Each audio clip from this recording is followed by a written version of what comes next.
이재명 대표와 윤석열 대통령의 첫 영수회담 2시간 넘게 진행이 됐습니다.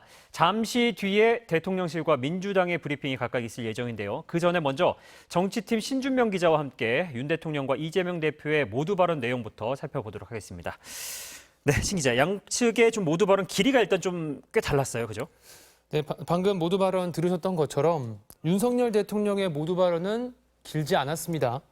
이 대표에게 초청에 응해줘서 감사하다, 또 편하게 여러 가지 하시고 싶은 말씀을 하면 좋겠다는 덕담 섞인 인사가 대부분이었습니다. 하지만 이 대표는 달랐습니다. 이 대표는 15분이 넘는 모두 발언에서 작심 발언을 계속해서 쏟아냈습니다. 이 대표는 정말로 대통령께서 성공한 대통령이 되길 바란다며 모두 발언을 시작했습니다. 그러면서 자신의 말이 거북하게 들릴 수도 있을 거라면서도 이번 총선에 나타난 국민 뜻이 잘못된 국정을 바로잡으라는 준엄한 명령이라고 강조했습니다. 이 대표는 먼저 민생 회복 필요성을 내세웠는데요. 민주당의 총선 공약인 민생 회복 지원금을 꼭 수용해달라고 했습니다. 이 대표는 윤석열 대통령을 향해서 국회를 존중하고 야당을 국정의 파트너로 인정해달라고도 촉구했습니다. 과도한 거부권 행사, 또 시행령 정치는 삼권 분립과 법치주의를 해치는 행위일 수 있다고도 지적했습니다. 이어 국정기조 전환의 일환으로 최혜병 특검법, 이태원 참사 특별법을 적극적으로 수용해달라고 했습니다. 이 대표가 이번 영수회담에서 직접 윤석열 대통령에게 김건희 여사 관련 문제를 언급할지가 관심이었는데 이번 기회에 국정 운영에 큰 부담되고 있는 가족 등 주변 인사들의 여러 의혹들도 정리하고 넘어가면 좋겠다고 했습니다. 가장 민감한 부분이었던 만큼 김건희 여사 문제를 우회적으로 지적한 것으로 풀이됩니다.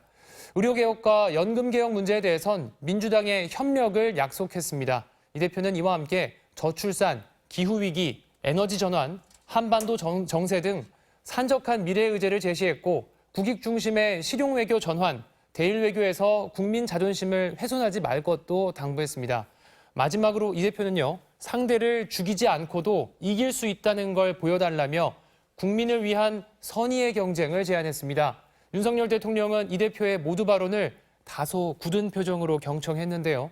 모두 발언이 끝나자 좋은 말씀 감사하다며 예상하고 있었다. 또 자세한 말씀은 저희들끼리 하자고 짧게 답했고 영수회담은 비공개로 전환됐습니다. 잠시 뒤 대통령실과 민주당의 브리핑이 있을 예정입니다. 오후 5시 10분부터 이도훈 홍보수석의 브리핑이 공지됐는데요. 양측의 모두 발언에 대한 평가, 또 합의 내용, 향후 추가 회담 계획 등이 담길지 주목됩니다. 예. 자, 대통령실의 브리핑까지 대략 한 6분 정도가 남았는데 그 전에 우리가 이재명 대표, 윤석열 대통령이 대통령실에서 만나는 것도 사실 이번이 처음이었잖아요. 그 인사하는 장면도 좀 살펴봤으면 싶은데요. 네, 오늘 윤석열 대통령과 민주당 이재명 대표의 첫 영수회담 오늘 오후 2시부터 2시간 넘게 용산 대통령실에서 진행됐습니다. 먼저 윤 대통령과 이 대표가 만나는 장면을 자세히 살펴보면요. 윤 대통령은 우선 이 대표를 환하게 웃으면서 반겼습니다. 이 대표와 악수하고 또 어깨를 툭 치면서 친근감을 보이기도 했는데요. 마찬가지로 이 대표도 웃으면서 윤 대통령과 인사를 나눴습니다. 이어서 윤 대통령은 민주당의 배석자죠. 천준호 대표 비서실장, 진성준 정책위의장, 박성준 수석 대변인과 차례로 악수하면서 인사를 나눴습니다. 윤 대통령과 이 대표는 테이블 중앙에 나란히 앉았고 그 옆으로 양측의 참모들이 앉았습니다. 대통령실에선 정진석 비서실장과 홍철호 정무수석, 이도훈 홍보수석이 자리했습니다. 윤 대통령과 이 대표의 모두 발언 이후엔 비공개로 전환됐습니다. 네, 조금 전에 저희가 5시 10분에 대통령실에 이제 영수회담 브리핑이 예정돼 있다고 말씀드렸는데 사실 이게 이제 일단 확정된 시간은 아니었고 일단은 지금 10분쯤 예상은 하고 있다. 이렇게 맞습니다. 봐야 될 것 같고요. 자, 그리고 이번 영수회담 성사 과정, 이게 사실 매끄럽지 않았잖아요. 다소 껄끄러웠습니다. 예. 네. 우선 이번 영수회담을 먼저 제안한 쪽은 윤석열 대통령입니다. 지난 19일, 지지난주 금요일이죠.